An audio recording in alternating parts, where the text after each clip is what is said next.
सामर्थ्य केले आहे. खरं तर विषयाची मांडणी करताना कृत्रिम बुद्धिमत्तेच्या सकारात्मक बाजू आणि कृत्रिम बुद्धिमत्तेच्या नकारात्मक बाजू हे दोनही मुद्दे लक्षात घेऊन पुढे जाणं गरजेचं आहे असं मला वाटतं. रशियाचे राष्ट्रपती पुतीन असं म्हणतात की कृत्रिम बुद्धिमत्ता हे फक्त रशियाचंच नाही तर संपूर्ण जगाचं भविष्य आहे आणि जो देश यात आघाडी घेईल तोच देश भविष्यात जगावर राज्य करेल. त्यामुळे कितीही काहीही झालं तरी या कृत्रिम बुद्धिमत्तेवर बहिष्कार घालणं हे कदापिही शक्य नाही. Change is the only constant. Change is the only constant. काळानुसार बदलणाऱ्या गोष्टींना सामोरे जात त्यांचा स्वीकार करणं ही काळाची गरज आहे. पण त्यांचा स्वीकार करत असताना तो पूर्ण तयारीनिशी करायला हवा आणि त्यासाठी आपण स्वतः प्रयत्न करायला हवे. आज कृत्रिम बुद्धिमत्ता ही माणसाच्या खाणं पिणं उठणं बसणं झोपणं यांपेक्षाही महत्वाची झालेली आहे. आजच्या युवकाची कृत्रिम बुद्धिमत्तेशिवाय परिभाषाच होऊ शकत नाही आणि यामुळेच आज माणूस कृत्रिम बुद्धिमत्तेच्या आहारी जात अधिकाधिक आळशी होत चाललाय.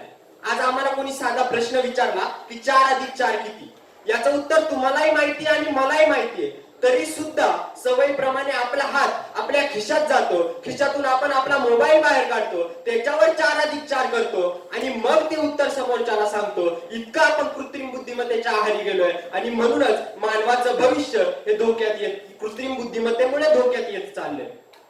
पण अशा वेळेस मला तुकोबारायांचा एक अभंग आठवतो की तुका म्हणे दर्पणाचे अंग, तुका म्हणे दर्पणाचे अंग, ज्याचा त्याचा दावी रंग. अगदी त्याचप्रमाणे कृत्रिम बुद्धिमत्ता ही दर्पणाचं अंग बनून आपल्या समोर उभी आहे. आपण कुठला बिंब म्हणून तिच्याकडे पाहतोय यावरून मानवाचं भविष्य ठरतं. आपण कशा पद्धतीनं तिचा वापर करतोय. कारण कसं आहे, भाजी कापायच्या चाकून आपण जर स्वतःचं नाक कापत असू तर यात चूक त्या कापणाऱ्या चाकूची नसून कापणाऱ्या व्यक्तीची आहे. एखाद्या चंदनाच्या झाडाला जर सापानं वेळखा घातला तर त्या सापाचं विष त्या चंदनाच्या झाडात उतरत नाही.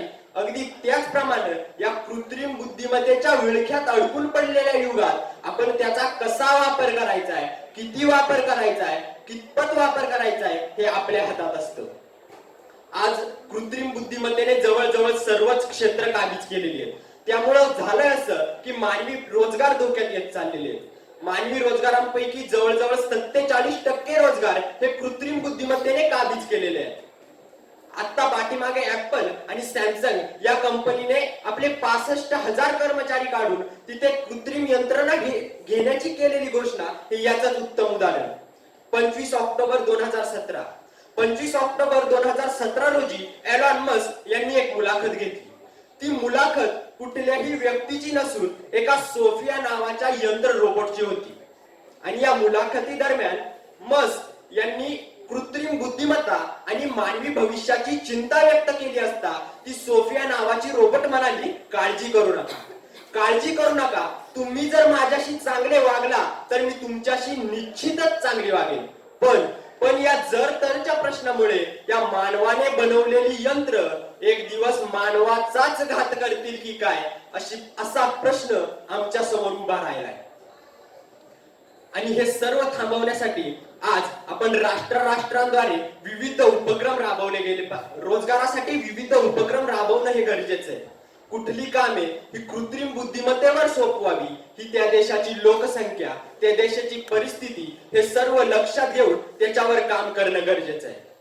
थोडक्यात काय तर कृत्रिम बुद्धिमत्तेच्या जास्त आहारी न जाता तिचा योग्य वापर करून मानवी जीवन अधिक सुखद आणि समृद्ध बनवावं एवढाच आशावाद व्यक्त करतो आणि थांबतो. धन्यवाद. 4 मिनिटे 50 सेकंद.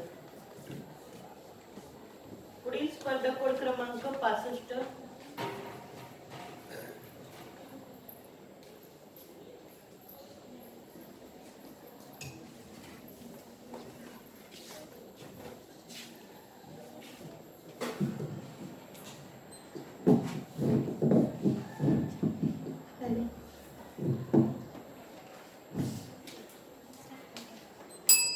ठेविले अनंते तैसेची राहावे, चित्ती असू द्यावे समाधान. इतक्या सत्कर्मक विचारांची पेरणी या मातीमध्ये करणाऱ्या आपल्या समस्त संत संप्रदायापासून अनेक कवी केशवसूत असतील, कुसुमाग्रज, विंदा करंदीकर, बा ब बोरकर असे कित्येक रसज्ञ कवी ज्यावेळी त्यांच्या कवितेच्या माध्यमातून आनंद वाटू लागतात त्यावेळी ते माझ्या चिंतनाचा विषय ठरू लागतात. एकत्रितपणे या विषयाचं चिंतन करणं ही मला व्यक्तिशः आनंद देणारी गोष्ट आहे आणि ती गोष्ट या सुज्ञ विचारपीठावरून तुमच्यापर्यंत पोहोचवणं म्हणजेच तर आनंद वाटणे, नाही का? म्हणजे अर्थात काय, जी गोष्ट बोलायची तीच गोष्ट जगायची असते, याहून दुसरी सुंदर गोष्ट कोणती आहे? आणि मग ज्याप्रमाणे ज्ञान दिल्यानं वाढत असतं अगदी तसंच आनंदाचं आहे. म्हणून व्यक्तिशः एकारलेपणाला ज्यावेळी तुझेपणाचा अंकुर फुटतो त्यावेळी सहजीवनात अधिकाधिक सहवास बहरत जातो. अर्थात काय, जीवनात विशुद्ध आणि निशुद्ध निखळ आनंद आल्यानंतर आपलं सहजीवन बहरल्याशिवाय राहत नाही. मात्र आपण आनंद आणि सुख या दोन्ही संकल्पना समजून घेतल्या पाहिजेत. हल्लीचा काही काय होत चाललाय, आनंद आणि सुख या दोन्ही संकल्पना समजून घेण्यामध्ये आपल्यातील प्रत्येक जण गल्लत करतोय. आणि मग अर्थात यावेळी मला चार्ली चॅप्लिन सारखा अवलिया आठवतो. सुख, दुःख, आनंद, हसू या साऱ्या संकल्पनेतील फारकत तो जाणतो आणि मग अर्थात अंतरंगातून बहरत निखळ आनंद तो आपल्या व्यक्ती चरित्रातून फुलवण्याचं कार्य करायला लागतो. मात्र सध्या परिस्थितीतील समस्त मानव संप्रदाय ज्यावेळी मला बहिर्मुख झालेला दिसायला लागतो आणि भौतिक सुखामध्येच तो ज्यावेळी आनंद शोधतो ना त्यावेळी मला संत तुकोबाराय आठवतात.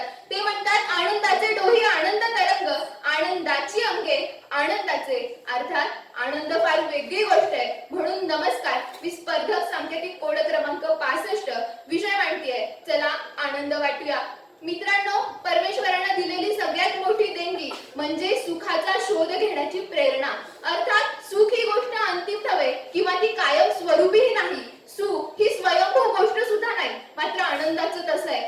आनंद ही एक स्वयंभू गोष्ट आहे. आनंद हा आपला आपण शोधायचा असतो. म्हणजे अर्थात काय, ज्यावेळी आपण स्वतः आनंदामध्ये रममाण होतो त्यावेळी सहजीवन, सहवास अर्थात सह या शब्दाच्या या घटकाच्या अनुषंगानं आपण ज्या वेळी आपलं व्यक्तिमत्व बहरत जातो त्यावेळी आपण आनंद वाटत जातो असं म्हणायला काहीच हरकत नाही. म्हणजे अर्थात काय, आपल्याला आनंद आणि सुख या दोन्ही संकल्पना अगदी छान पद्धतीने समजून घेणं पहिला गरजेचं आहे. मला सांगा, तेलात तीक्ष्णता अधिक की तुपात? अर्थात तुपात ना. मग सुख हे तेलासारखं आहे आणि आनंद हे तुपासारखं आहे. आनंद माणसाला निवडतो, मात्र सुख माणसाला कायमस्वरूपी चालवत ठेवतो. त्याला सीमा नसते. मात्र आनंदाचं वेगळं आहे. मग ज्या प्रकारे पक्षी स्वांत सुखाय गातात, मात्र ते गात असताना आपल्या गायनातून आनंद वाटण्याचा त्यांचा उद्देश नसतो. मात्र ते आपल्या गायनात इतके रममाण होऊन गातात की नकळतपणे आपला आनंद त्या अनेकांपर्यंत वाटू लागतात आणि पोहोचवू सुद्धा लागतात. म्हणजे इथं काय,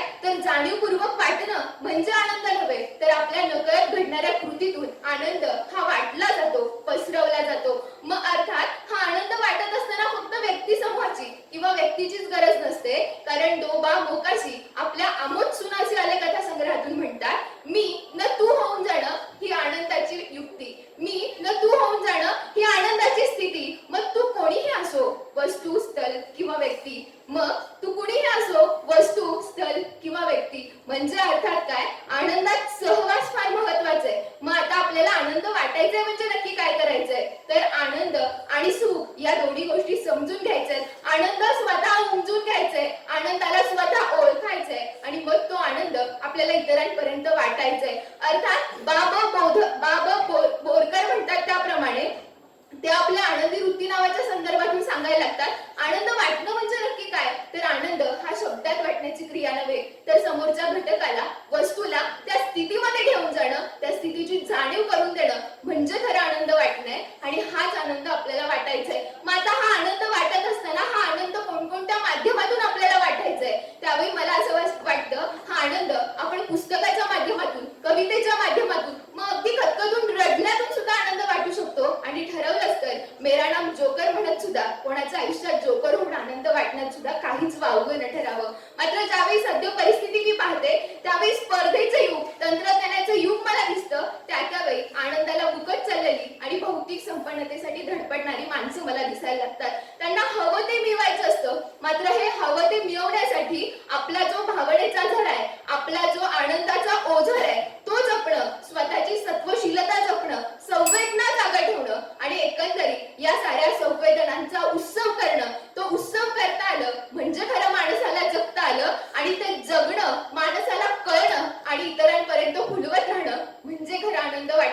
म्हणजे अर्थात हेच पाहणं सायंकाळच्या रम्य प्रहरी नदीच्या किनाऱ्याला नदीच्या पृष्ठभागाला सूर्यकिरण स्पर्शतात अर्थात ते दृश्य अगदीच रममाण असतं. म्हणतात ना भासाला सत्याचं अधिकृत असतं. म्हणजे अर्थात काय तर मित्रांनो एकंदरीत कवी म्हणतात त्याप्रमाणे डोंगराला आकाशाचा आकार असतो आणि सावलीला भूमी. या काव्यात्मक ओळी मी ऐकते आणि या वाक्याचं बोट धरून मी निसर्गात रममाण होते. निसर्गाची दिव्यता मी अनुभवते. मात्र हे सारं होत असताना मला इच्छापूर्तीतून सुख मिळतं सुद्धा. मात्र आनंदाचं काय? आनंद स्वतःतच अलिप्त आणि पूर्ण. ही पूर्णता ही अलिप्तता सत्यात आणि जाणीवेत उतरवणं म्हणजे खरं आनंद वाटणे. अर्थात ज्यावेळी आपण समोरच्याला घास भरवणं ही क्रिया जरी असली तरी देखील आपण आनंद वाटत असतो. म्हणजेच काय अशा नकळत घडणाऱ्या कृतीतून आनंद वाटणं म्हणजे खरं आनंद वाटणे. अर्थात ज्यावेळी संतांचा मी विचार करायला लागते त्यावेळी प्रत्येक संत समूह आपली भूमिका ही आनंद वाटणं ही स्वीकारतात. कारण त्यांना त्यांच्या जीविताचं मर्म उमजलं ते कशात आहे तर ते आनंद वाटण्यात आहे. म्हणून चला आनंद वाटूया. बालकवी मर्ढेकरांच्या शब्दात फक्त जाताना इतकंच म्हणेल की स्वार्थाच्या बाजारात किती पामरे रडतात त्यांना मोद कसा होतो स्वार्था सोडून जो जातो. स्वार्थाला सोडून आनंद वाटणं हाच आशावाद म्हणून तुमच्या समोर व्यक्त करते आणि थांबते. मनपूर्वक धन्यवाद. 6 मिनिटे 50 सेकंद. पुढील स्पर्धक कोड क्रमांक 66 सही कर सही. पुढील स्पर्धक कोड क्रमांक 66.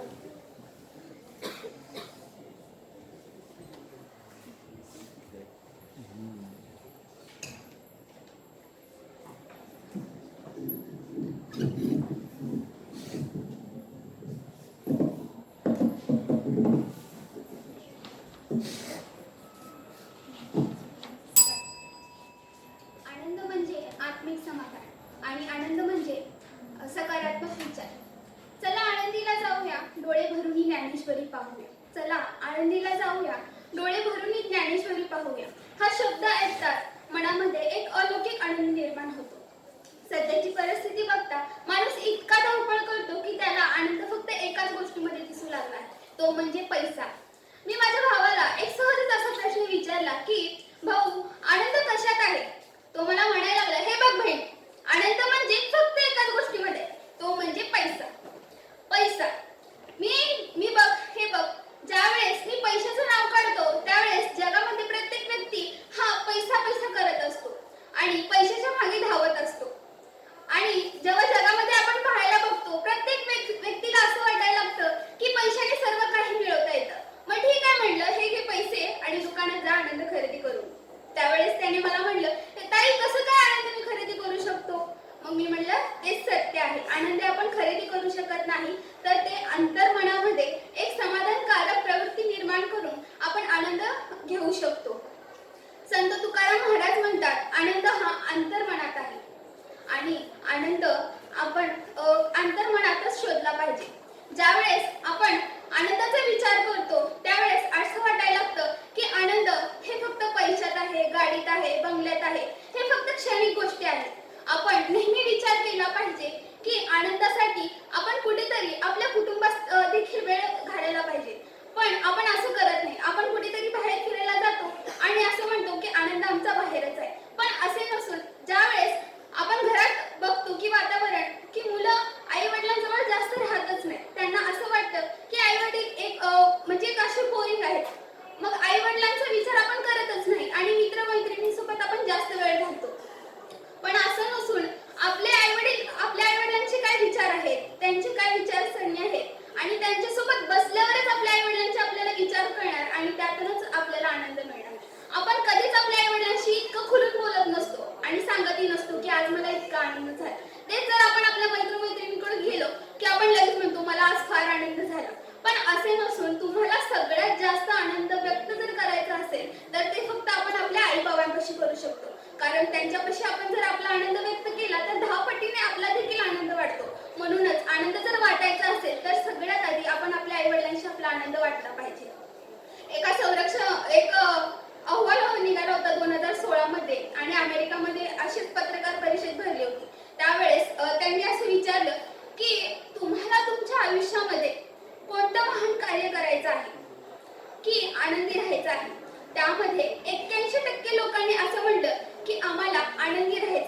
आणि त्यातले 13% लोकांनी असं म्हटलं की आम्हाला काहीतरी महान कार्य करायचं आहे आणि त्यातल्या फक्त 6% लोकांनी असं म्हटलं की आम्हाला काही सुचतच नाही, आम्हाला हाही पर्याय नाही निवडता आला आणि तोही पर्याय निवडता नाही आला.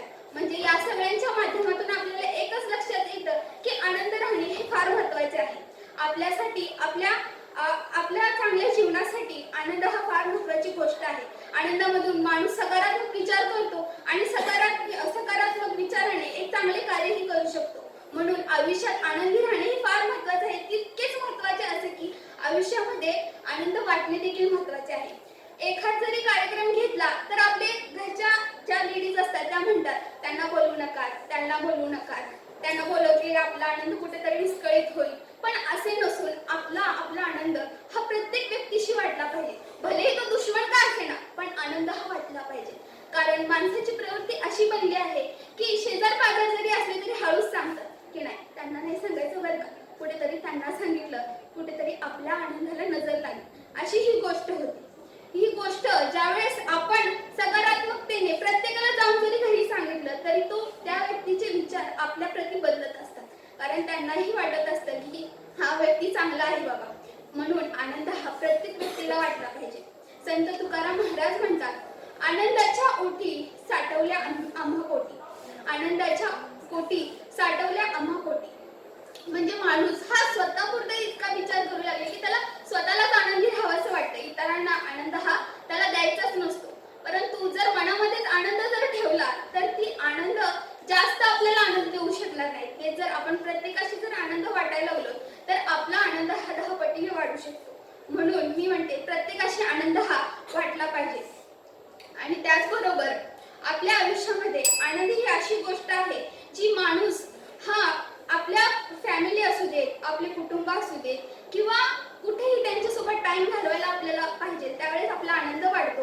आणि आनंदाची ही खूप सारी माध्यम आहेत. तीर्थयात्रा आहे, फिरायला जाणे आहे, सहल आहे, प्रत्येक गोष्ट आहे, आपली फॅमिलीशी बोलणं चालणं आहे. म्हणून आयुष्यामध्ये जर आनंद आपल्याला वाटायचा आहे किंवा निर्माण करायचा आहे तर त्याच्यासाठी अंतर्मनातून समाधान असणं हे फार गरजेचं आहे. एवढेच बोलते आणि आपल्याला 5 मिनिटे 34 सेकंद. पुढील स्पर्धक कोड क्रमांक 67.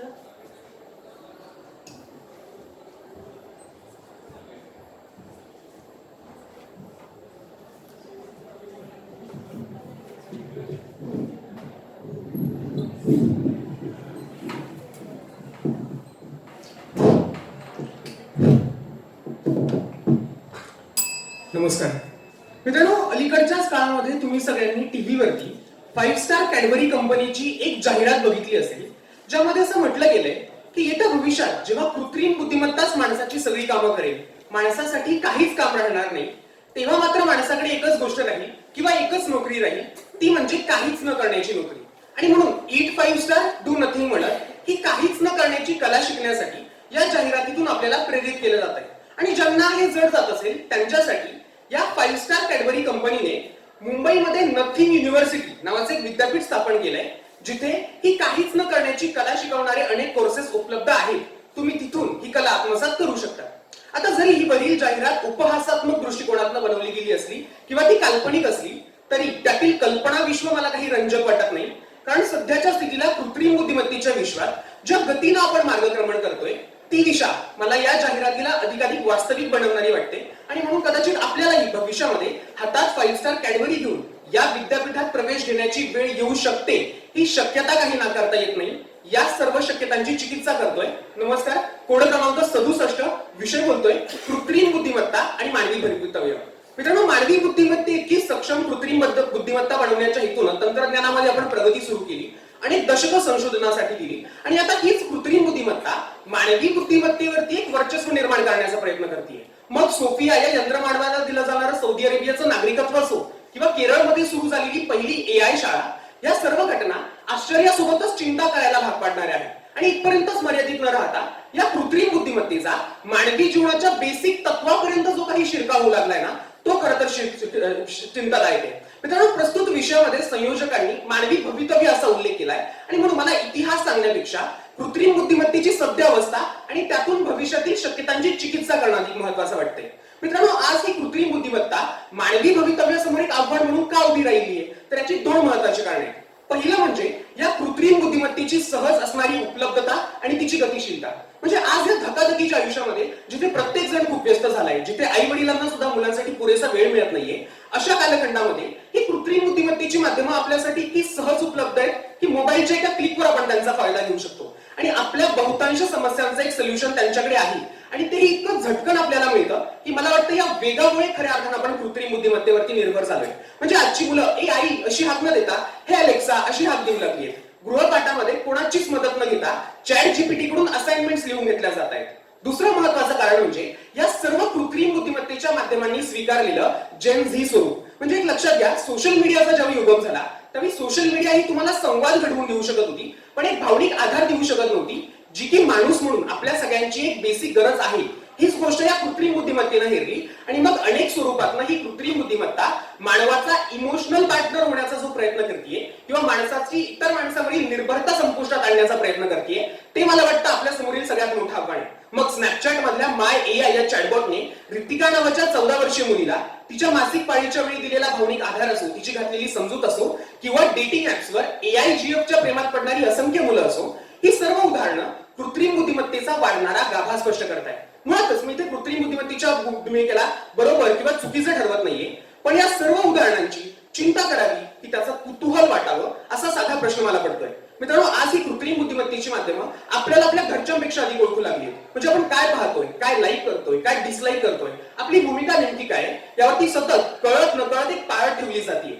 जगाला माहित नसणारं तुमचं एक खरं अनफिल्टर्ड स्वरूप या कृत्रिम बुद्धिमत्तेला ठाऊके आणि मला वाटतं हेच मानवी भवितव्यासमोर खूप मोठं आव्हान आहे. हार्वर्ड मधील ज्येष्ठ सोशोबायोलॉजिस्ट हेनरी कीथ असं म्हणाले होते की ज्या दिवशी कृत्रिम बुद्धिमत्ता माणसाच्या प्रोफेशनल आयुष्यापासून त्याच्या वैयक्तिक आयुष्यापर्यंतचा टप्पा गाठेल, त्या दिवशी आपण या कृत्रिम बुद्धिमत्तेच्या युगातील अर्धमानवी आणि अर्धकृत्रिम प्यादे बनलेलं असू. आणि मला वाटतं त्या दिशेनं आता पावलं सुद्धा पडायला लागली, कारण जपानमध्ये तिथली लोकसंख्या ही मोठ्या प्रमाणात कमी होतीये. उदाहरणार्थ तिला जन्मदर हा दरवर्षी खाली पडतोय आणि यामागे अनेक कारण आहेत. मग जोडीदाराची कमतरता, कामातून निर्माण होणारं नैराश्य, तणाव आणि आता या संकटाला तोंड देण्यासाठी, जनतेला तणावमुक्त करण्यासाठी आणि त्यांच्यामध्ये उत्साह वाढवण्यासाठी याच कृत्रिम बुद्धिमत्तेचा आधार घेऊन एआय सेक्स रोबोटची सुद्धा निर्मिती केली गेली आहे, ज्या माध्यमातून व्हर्च्युअल रित्या लोकांना यौन सुख देणारे प्रोडक्ट सुद्धा मार्केटमध्ये उपलब्ध झालेले आहेत.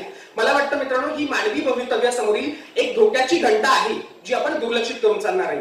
मित्रांनो, या कृत्रिम बुद्धिमत्तेच्या हाती मानवी सभ्यतेच्या उत्क्रांतीमधील सगळ्यात महत्वाचं शस्त्र हाती लागलंय, ती म्हणजे मानवी भाषा. आणि त्यामुळेच कृत्रिम बुद्धिमत्तेचा धोका आपल्या समोर अधिक वाढत चाललाय. आणि आज मला वाटतंय आपण अशा एका कृत्रिम बुद्धिमत्ता धिष्ठित समाजाकडे मार्गक्रमण करत आहोत, जिथे आज एक नागरिक म्हणून आपल्याला आपलं अस्तित्व सिद्ध करण्यासाठी Aadhaar card, PAN card, voter ID यांचा आधार घ्यावा लागतो, पण भविष्यात कदाचित आपल्याला आपलं माणूस पण सिद्ध करण्यासाठी आणि या कृत्रिम बुद्धिमत्तेपासून भिन्न ठरण्यासाठी ह्युमन कार्डचा सुद्धा आधार घ्यावा लागू शकतो. ही शक्यता आपल्याला काही नाकारता येणार नाही. आणि म्हणून आज आपण या कृत्रिम बुद्धिमत्तेच्या विश्वात ज्या गतीनं संशोधन सुरू आहे, नवनवीन विकास होतोय, अगदी एआय अँकर पासून एआय सेक्स रोबोट्स पर्यंत मानवी जीवनाच्या सर्वच व्याख्या या कृत्रिम बुद्धिमत्तेनं बदलण्याची सुरुवात केली आहे. म्हणजे कदाचित पुढे जाऊन या स्पर्धेच्या नियमांमध्ये ही स्पर्धा फक्त निसर्ग निर्मित मनुष्यांसाठीच आहे असा एक नियम देखील आपल्याला टाकावा लागेल.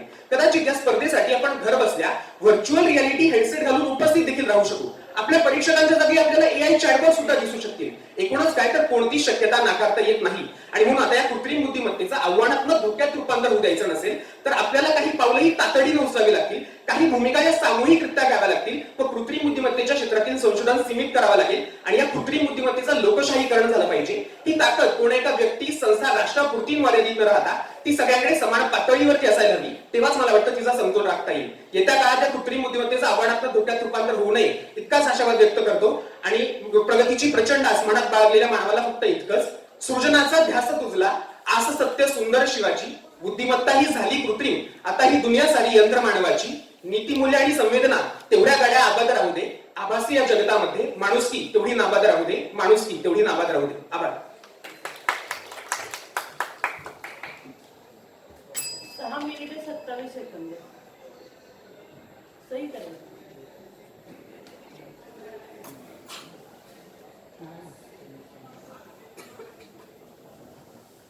पुढील स्पर्धक कोड क्रमांक 68.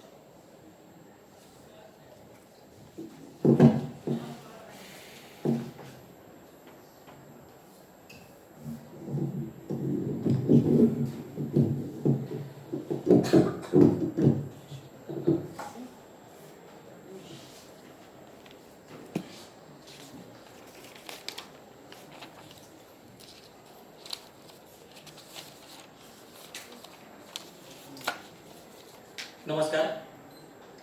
मित्रांनो, सुप्रसिद्ध व्यंगचित्रकार स्वरराज ठाकरे यांचं एक व्यंगचित्र प्रसिद्ध झालं होतं. या व्यंगचित्रामध्ये भारत मातेचं प्रतीक म्हणून एका स्त्रीला फासावर लटकवण्यात आलं होतं. मला वाटतं ती भारत माता म्हणजे या देशातली सर्वसामान्य बाई आहे, जिला आधी रूढी प्रथा परंपरांच्या पाशानं कचकून आवडलं जातं. मग स्वामिनी, गृहिणी, बेगम अशा गोंडस बेळ्यांनी तिचं अस्तित्व जेरबंद केलं जातं. मग तिला तोडून घ्यावी लागते स्वतःच्या अंगावर पदर, ओढणी आणि बुरखा, स्वतःचं तथाकथित सेक्शुअल ऑब्जेक्ट झाकण्यासाठी. आणि जर का समजा धरलाच तिनं आग्रह स्वातंत्र्याचा, तर मात्र काढले जातात फतवे त्या त्या धर्माच्या न्यायालयातून, त्या त्या धर्मगुरूंकडून. मग शिक्षेच्या नावावर शिक्षण बंदीच्या चापकानं तिचं कातळ सोललं जातं. तिहेरी तलाक, मंदिर प्रवेश बंदी असलं धार्मिक ऍसिड तिच्या अंगावर फेकलं जातं. मासिक पाळीचं कारण देऊन तिला समाजातून 4 दिवस हद्दपार देखील केलं जातं. आणि या सगळ्यांमधून जर का ती बचावलीच ती अबला म्हणून, तर ज्याप्रमाणे ज्यू लोकांना डांबून मारलं होतं ना गॅस चेंबर मध्ये हिटलरनं, अगदी त्याचप्रमाणे तिच्याच घरात बाईपणाचा उत्सव साजरा करत तिचं अस्तित्व संपवलं जातं. अशा वेळी बाई पण खरंच भारी का, हा तिच्यासाठी असणारा चिंतनाचा प्रश्न तुमच्या समोर व्यासपीठावर घेऊन विषय बोलतोय. बाई पण खरंच भारी का. मित्रांनो, मानवी भाव, भावना, आशा, आकांक्षा, संवेदना यांना अंकित करणारा हा समाज मुळात तिच्या अस्तित्वाची निर्मिती करणारा ठरत असतो. म्हणजे मुलगी झाली रे असं म्हणता क्षणी तिनं काय खावं, काय प्यावं, काय घालावं, काय घालू नये, कुणा सोबत जगावं आणि कुणा सोबत मरावं, असे कित्येक बाईपणाचे अघोषित फरमान जारी केले जात असतात. अशा वेळी ताराबाई शिंदे त्यांच्या स्त्री पुरुष तुलना नावाच्या ग्रंथातून म्हणतात त्याप्रमाणे की बाईला नेहमी गृहबंदी शाळेतील कैदी म्हणून जगावं लागत असतं. पण तुम्ही विचार करा, जी बाई सृष्टीची सृजनकर्ती आहे, जी सर्व शक्तिमान आहे, त्या बाईला अशा अवस्थेत का जगावं लागत असेल हे समजून घेण्यासाठी पहिल्यांदा आम्हाला स्त्री आणि बाई यामधला मूलभूत फरक समजून घ्यावा लागेल. स्त्री एक सांकल्पनिक संज्ञा आहे, तर बाई हे एक पारंपरिक संज्ञा आहे. स्त्री हे प्रतीक आहे सृजनशीलतेचं, तर बाई ही प्रतीक आहे कमी लेखण्याचं. स्त्री काही अंशी का होईना स्वातंत्र्याचा आग्रह धरते, पण बाई पोटी रूढी, प्रथा, परंपरांचा पाश करकचून आवडलेला असतो.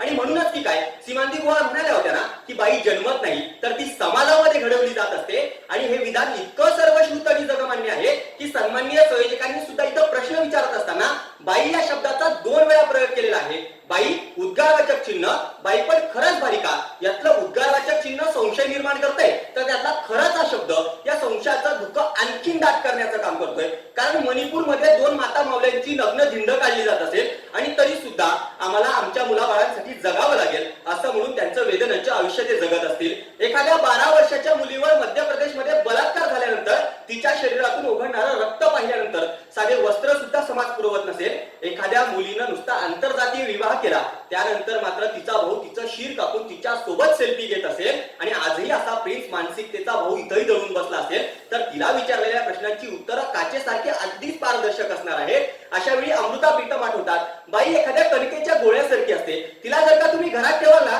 तर मुंद्र करचडल्या वाचून राहत नाही, आणि जर का बाहेर ठेवाल तर कावळे टोचकण्या मारल्या वाचून राहत नाही. अशी अवस्था ज्यावेळेस बाईची समाजामध्ये केली जाते त्यावेळेस सामाजिक निर्बंध कमी होताना दिसून येतात. म्हणजे मग कुण्या तरी मूर्ख माणसानं सांगितल्याप्रमाणे की युद्धात आणि प्रेमात सगळं क्षम्य असतं. अगदी यालाच अघोषित नियम म्हणून अराजकतेच्या काळामध्ये तिचे स्तन कापण्यापासून ते प्रेमाच्या दिवसामध्ये तिचे 35 तुकडे करून फ्रीजमध्ये साठवण्यापर्यंत आणि कुकरमध्ये तिच्या अस्तित्वाच्या शिट्ट्या घेण्यापर्यंत ज्यावेळेस समाजाची मदत जाते ना, त्यावेळेस बाई पण कितीही भारी वाटत असलं तरी भय, भीती, चिंता या सगळ्यांच्या सावटाखाली तिला जगावं लागत असतं. मग यशवंत लोकनाथ म्हणतात त्याप्रमाणे आपण स्वातंत्र्य झालो म्हणजे नेमकं काय झालं, तर आतमधल्या तुरुंगातून बाहेर मधल्या तुरुंगात आलो. अगदीच बाई भोवती असणाऱ्या पिंजऱ्याचं स्वरूप फक्त मोठं झालेलं आहे. एखाद्या ज्याप्रमाणे मोठे मोठे भिंत असते, मोठे मोठे मनोरे असतात आणि एखाद्या तुरुंगामध्ये एखाद्या सैनिकाची नजर कैद्यांवर असते, अगदी त्याचप्रमाणे कुठल्या तरी तथाकथित मनोऱ्यावरून संस्कृती रक्षकांची नजर बाईच्या बारीक हालचालींवर असते. आणि जर का समजा तिनं धरलाच आग्रह, स्वातंत्र्य, विवेक आणि विचारांचा आग्रह, तर मात्र तिच्या प्रगतीला खीळ लावण्याचा प्रयत्न फार पूर्वीपासून धर्माचा सापळा ओढून केला जातो. कारण कुठल्याही धर्माच्या अस्मिता त्या धर्माच्या संस्कृतींवर मिरवल्या जात असतात. मग अशा वेळी आम्ही समाज म्हणून याला जबाबदार असतो. कारण 21व्या शतकातली विज्ञान युगातली माणसं म्हणून जरी आम्ही वावरत असलो ना, तरी 21व्या शतकातली खेटर आजही आम्ही घराच्या उंबरट्या बाहेर काढूनच घरामध्ये प्रवेश करत असतो आणि आजही मध्ययुगीन सरंजाम शाहीमध्येच वावरत असतो. मग याला फक्त समाज जबाबदार आहे का, पुरुष प्रधान व्यवस्था जबाबदार आहे का, धर्म जबाबदार आहे का, तर अजिबात नाही. ज्यावेळेस बाई नावाचा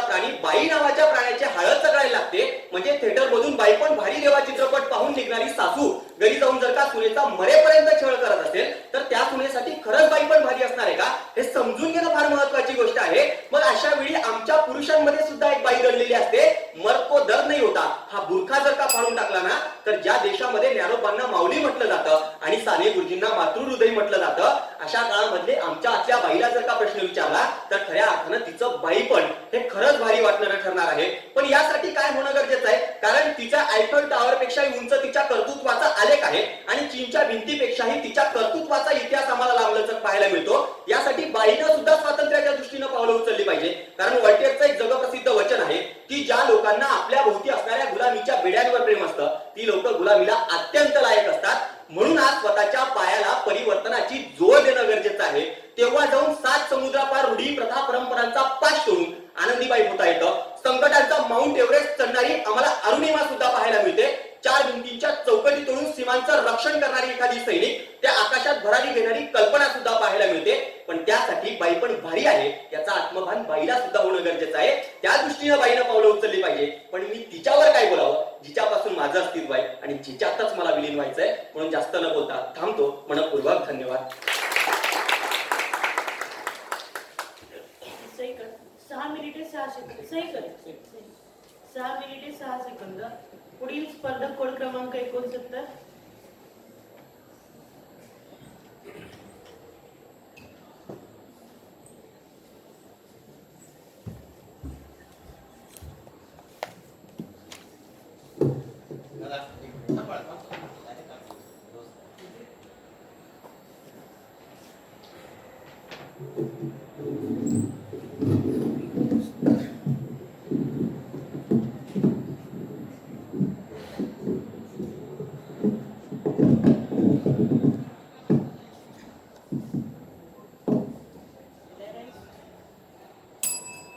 रसिक श्रोते हो, मनापासून नमस्कार.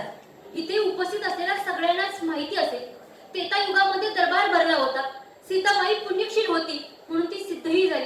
रामराज्य सरलं, पण बाईच्या जातीची अग्निपरीक्षा मात्र संपली नाही. जन्माचा भोग भोगला, सरला, उरला, पण संपला मात्र नाही. मित्रांनो, त्याचबरोबर अगदी जन्माच्या जातीचा भोग सरल्यानंतर सुद्धा आज बाईचं बाई पण आम्हाला मान्य झालंय का? अजूनही तिची स्थिती आज समाजपर्यंत कुठपर्यंत पोहोचली आहे आणि म्हणूनच तिचं बाईचं बाण्य पण खरं आहे की खोटं आहे या प्रश्न उलटसुलट तपासण्यासाठी आपल्यासमोर उभी आहे. नमस्कार, मी स्पर्धक सांकेतिक कोड क्रमांक 69 विषय मांडते, बाई पण खरंच भारी का?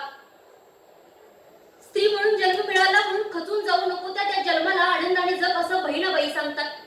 तर स्त्री आणि पुरुष यामध्ये स्त्रीचं बाई पण हे ते कोणत्या आधारावरती सिद्ध होतं, ते कोणत्या सिद्धांतावरून मांडता येतं आणि समाज त्याला कशा पद्धतीने स्वीकारतो आणि तेव्हा तिचं स्वतःचं बाईचं भारी पण ती कशा पद्धतीने मांडते.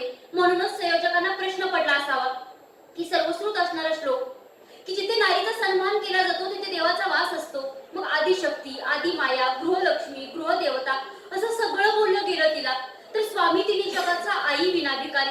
तर गांधीजी म्हणतात स्त्री ही जनकाळाची पत्नी, अनंत काळाची माता असते. तर जिच्या हाती पाळण्याची दोरी ती जगाची उतारी. असं सगळं बोललं गेलं तिला. पण तरी सुद्धा एकूणच स्त्रियांच्या मानवजातीचा इतिहास पाहिला तर तिला प्रत्येक पातळीवरती संघर्षच करावा लागलाय. तिला या व्यवस्थेने सहजासहजी कधीच स्वीकारलं नाही. तिला प्रत्येक पातळीवरती संघर्षच करावा लागला. पण श्रोते हो, आजही आम्हाला इतिहास बघितला तर वैदिक काळामध्ये, वैदिक संस्कृतीमध्ये मैत्री घालण्याची उदाहरणं सापडतात. तर हडप्पा संस्कृतीमध्ये आपल्याला त्या महिला समुदायाचं नेतृत्व करायच्या, याचाच अर्थ महिला स्वतःचं भारीपण सिद्ध करत होत्या. त्यानंतर वैदिक संस्कृतीमध्ये महिलांना अधिक अधिकार होते. महिला धार्मिक कार्यामध्ये सहभागी असायच्या. त्याच्याही पुढे जाऊन त्या टप्प्याटप्प्याने मौर्य कालखंड असेल, गुप्त कालखंड असेल, मध्ययुगीन कालखंड असेल, या कालखंडामध्ये सतीप्रथा, प्रधाप्रथा, दुहेरी प्रथा, हुंडा प्रथा अशा अनेक प्रथांमुळे पितृसत्ता व्यवस्था बळकट झाली आणि तिथूनच खरी सुरुवात झाली तिचं बाईपण सिद्ध करण्यासाठी. आणि तिथूनच सुरुवात झाली तिचा कसोटीचा काळ सुरू झाला आणि या काळाच्या वाटेवर तिला अनेकांची साथ मिळाली. मग छत्रपती शिवाजी महाराजांनी तिला परत मिळवून दिलेला मान सन्मान असेल, तर राजाराम मोहन रॉय यांनी तिला सती जाण्यापासून रोखणं असेल, तर फुले दाम्पत्यांनी म गिरवण्यापासून कर्वे, आगरकर, आंबेडकर अशा कित्येक समाजसुधारकांनी तिला या व्यवस्थेच्या दलदलीतून बाहेर काढण्यासाठी कायद्याच्या आणि शिक्षणाच्या माध्यमातून वेळोवेळी केलेले प्रयत्न असतील. हे प्रयत्न बहुतांशी यशस्वी देखील झाले. कारण पाहणा सांभाळून स्त्रीनं आपलं कार्यक्षेत्र कल्पना चावलांपासून ते इंदिरा गांधींपर्यंत, तर इंदिरा गांधींपासून ते द्रौपदी मुर्मूंपर्यंत या सगळी उदाहरणं, सगळ्या गोष्टी सगळ्यांनाच माहिती आहेत. पण याचेच गोडवे आपण किती दिवस गाणार आहोत आहेत? कारण एक जरी बाई पोचली असली चंद्रावर, तर अजूनही हजारो आणि लाखो महिला स्वतःसाठी, स्वतःच्या पोटासाठी लाकडं फोडताना दिसत आहेत. अजूनही हजारो महिला खंडाभर पाण्यासाठी वणवण फिरताना दिसत आहेत. मग त्या हजारो आणि लाखो बायकांचं काय? पण मात्र आम्हाला जेव्हा प्रश्न विचारला जातो की हजारो आणि लाखो बायकांचं काय, मग तेव्हा प्रश्न येतो की खरंच बाईचं भारीपण खरंच नेमकं चांगलं आहे का? पण जेव्हा बाईचं भारीपण जेव्हा ती सिद्ध करायला लागते आणि तिथूनच प्रश्न उमटायला लागतो की तिचं समाज मूल्य आपण स्वीकारलं गेलं आहे का? मुळात तिचं बाईचं भारीपण नाही असं मी अजिबात म्हणत नाही, कारण स्पर्धकांपैकी सगळ्यात जास्त स्पर्धक या महिला आहेत. तर माझ्या गावावरून इथपर्यंत 40 किलोमीटरचा प्रवास करून आले, कुटुंबावरती विश्वास ठेवून इथं माझं भारीपण सिद्ध करण्यासाठी आले. म्हणजे बाईचं भारीपण नाही असं आम्ही अजिबात नाकारत नाही. मग तू एक बाई आहेस, मग तू एक स्त्री आहेस, मग समाजात वावरत असताना स्वतःची काळजी स्वतः घे असा समाज बोलतो. पण ज्या समाजात वावरते ते समाजाचं वातावरण बदलण्याची ताकद समाज का निर्माण करत नाही? हे तुझं गाव आहे, या गावामध्ये तुला कसल्याही प्रकारची कसलीही भीती नाही असा समाजामध्ये परिस्थिती का निर्माण होत नाही? मग समाज म्हणून आपण कुठेतरी मागं पडतोय का, याही गोष्टींचा विचार करणं गरजेचं आहे.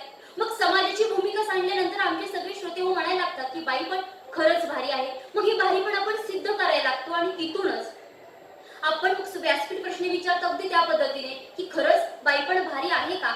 या प्रश्नाचं उत्तर जर हो देणार असू तर समाजातील निर्माण होणारी पूरक वातावरण निर्माण करणं गरजेचं आहे.